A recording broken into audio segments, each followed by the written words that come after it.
Okay, so most people think they know who Grace Ashcroft is. She's an FBI analyst. She's been trained, she's professional, she's got a badge and a gun and she knows how to use them. But that's not the full story. That's the cover story. Grace Ashcroft is motivated by something deeper than just doing her job. She's motivated by revenge, by trauma, by 8 years of unanswered questions. In 2018, Grace's mother, Alyssa Ashcroft, was killed at the Wrenwood Hotel in post-nuclear Raccoon City. Not Raccoon City during the outbreak, not during the chaos of the initial T-virus release. We're talking about 2018, 20 years after the original outbreak. The city was supposedly safe. It was supposedly cleaned up. And yet, someone murdered her there. Here's where it gets worse. Alyssa Ashcroft wasn't just some random journalist. She survived the 1998 Raccoon City outbreak. She was there when everything went to hell. She witnessed bioterrorism firsthand. And after that, she spent decades investigating Umbrella Corporation, documenting their crimes, asking dangerous questions. So when she dies in 2018 at the exact same location where Umbrella's horrors began, that's not a coincidence. That's murder. That's someone silencing her. And Grace has known this the whole time, which means when she shows up at the Wrenwood Hotel in RE9, she's not there to investigate a case for the FBI. She's there to find her mother's killer. She's there to get answers, and she's willing to do whatever it takes to get them. Alright, so let me paint you the full picture, because Capcom has been deliberately obscuring this. Alyssa Ashcroft, that name should mean something to RE fans, because Alyssa was a survivor. She lived through the 1998 Raccoon City outbreak. She was in the same locations as Chris Redfield and Jill Valentine. She witnessed everything. After the outbreak, Alyssa didn't just move on with her life. She became a journalist, a real journalist. Not the kind that just reports the news, the kind that digs into corruption, exposes cover-ups, follows the money, and asks the question nobody wants answered. For nearly 2 decades, Alyssa investigated Umbrella Corporation, even after the company was officially shut down and dissolved, even after the public was told Umbrella was dead. Alyssa knew better. She knew that Umbrella's assets, research, and personnel hadn't just vanished. She knew there were black markets. She knew there were remnant fractions still conducting research. She knew there were still people profiting from bioweapons, and she was documenting it all. Then, in 2018, she goes to Wrenwood Hotel to investigate something. Maybe she got a tip. Maybe she found evidence of ongoing research there. Maybe she discovered that Umbrella operatives were still active in Raccoon City, and she never came back out. The official story? Unclear circumstances, unknown cause of death, case closed. The real story? Someone murdered her to keep her quiet. Someone powerful. Someone connected to the Umbrella's legacy. Someone who was still operating in 2018. Now, and this is the important part, Grace doesn't know this intellectually. She's been living with this for 8 years, while she was getting her FBI training, while she was climbing the ranks, while she was establishing herself as an analyst. She was also hunting whoever killed her mother. When the FBI gets called to investigate mysterious deaths at Wrenwood Hotel in 2026, Grace volunteers for the mission, not because she's a good soldier, not because she's following orders, but because it's finally her chance to close this case. It's finally her chance to look her mother's killer in the eye. That's a character, that's motivation, that's stakes. So fast forward to 2026, Grace is now an FBI technical analyst. She's got credentials, she's got training, she's got access to classified information, and then the call comes in. Mysterious deaths at Wrenwood Hotel, strange circumstances, pattern that doesn't make sense. Possible bioterrorism link. Grace volunteers immediately. But here's what makes this interesting, and Capcom is being cagey about this. There's a pattern to these deaths. They're not random, they're not just zombie outbreak. There's something deliberate happening at Wrenwood. Multiple casualties, unknown cause, no survivors who could explain what went down. Grace knows this can't be a coincidence. There's a connection. There must be a connection. So when she arrives at the Wrenwood, she's not there just to investigate a crime scene. She's there to reinvestigate her mother's death. She's there to find evidence that was missed the first time.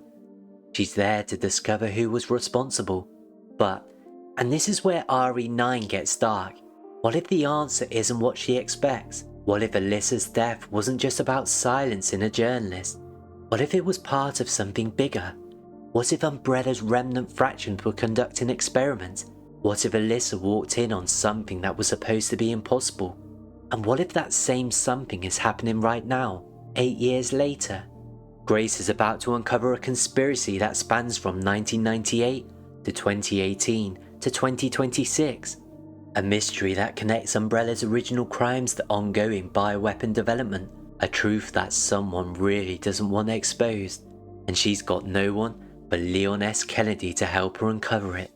Okay, here's where RE9 gets really clever. Because Capcom isn't just giving us Grace for the entire game. They're giving us two protagonists, two perspectives, two completely different gameplay experiences. And the tension between them, that's where the real story lives. Grace's sequences are horror, full stop, first person perspective, vulnerable, terrified, investigating, analysing, trying to survive encounters with the undead. She's smart, but she's not a combatant. She's an analyst trapped in a nightmare. Every zombie encounter is a failure state. Every encounter is a problem she has to avoid, not overcome. But then the game switches. Suddenly, you're Leon S. Kennedy, third person perspective, guns blazing, experience, confidence, tactical combat encounters. He's not trying to survive, he's trying to control the situation. He's trying to contain the threat. He's trying to impose order on chaos. And here's where it gets interesting. Leon isn't there to help Grace find her mother's killer. At least, not officially. He's there on federal orders to contain the bioterrorism threat and secure the evidence. He's there as a professional operative. But Grace is there as a daughter. And these two objectives are going to conflict. Think about it. What if Leon discovers evidence about Alyssa's death? What if he realises that Umbrella operatives are still running operations at the Wrenwood? What if he's been ordered to contain evidence rather than expose it? Is Leon going to help Grace, or is he going to stand in her way? That's the dramatic tension that Capcom is building. That's why this dual protagonist system is brilliant.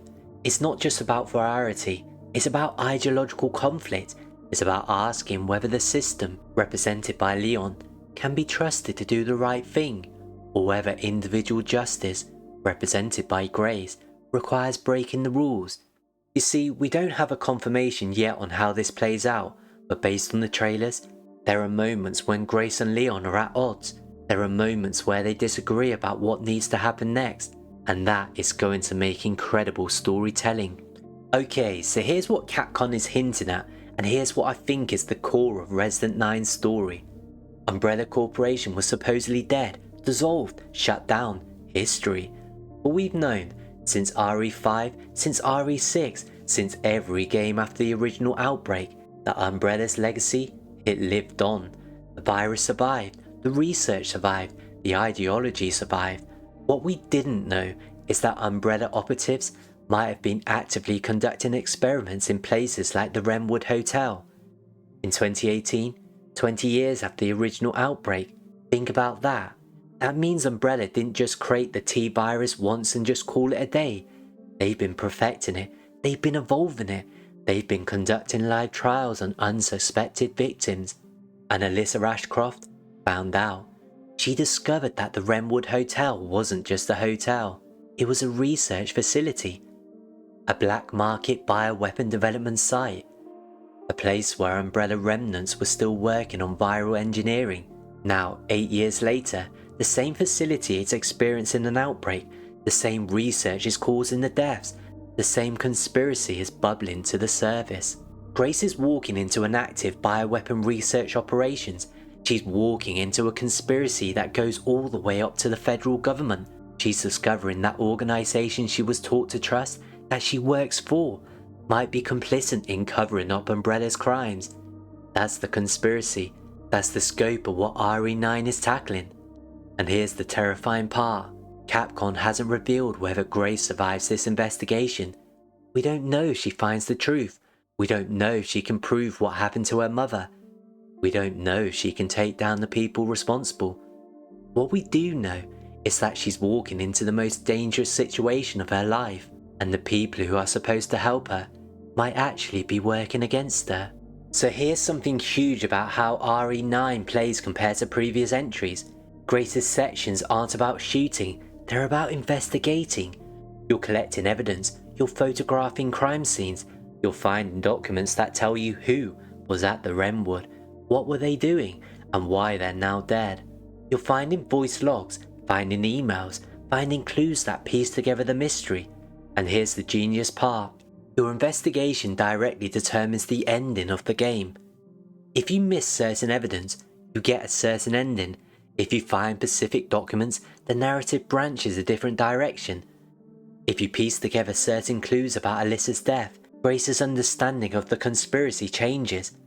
This is RE9 saying, this is your investigation, your choices matter.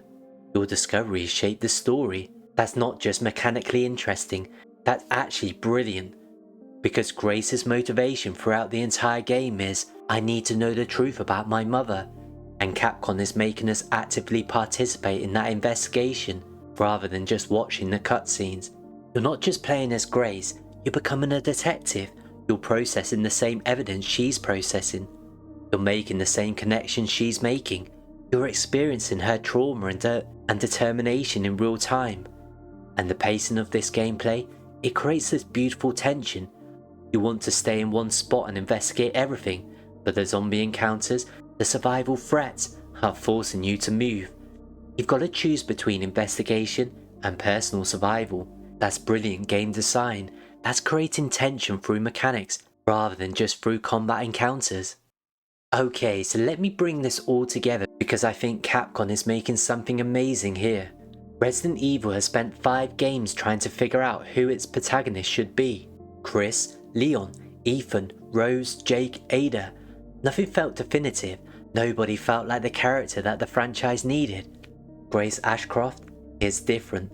She's not a soldier trying to be a hero. She's a person trying to find answers. She's not saving the world, she's understanding her mother. She's not overcoming bioweapons, she's overcoming trauma. That's a protagonist that resonates. That's a protagonist that connects. That's a protagonist that makes people care about the story instead of just the action set pieces. And that's why I think RE9 might be the most important entry in the franchise since RE4, because it's asking, can survival horror be about something? Can horror games explore grief? Can a video game protagonist be relatable instead of powerful? Resident Evil 9 Requiem is Capcom's answering yes to all those questions. If you're into horror games, if you care about narrative, if you want to play a game where your choices matter and your investigation shapes the ending, you need to be paying attention to this. Alright, so here's what I need from you. What are your theories about Grace's mother? Do you think Alyssa died because she was investigating Umbrella? Do you think there's a cover-up involved? Do you think Leon might betray Grace? Do you think RE9 is going to change the franchise forever?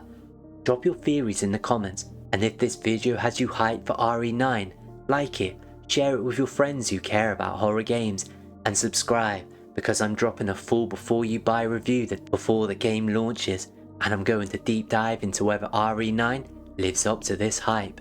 Thanks for watching, and I'll catch you in the next one.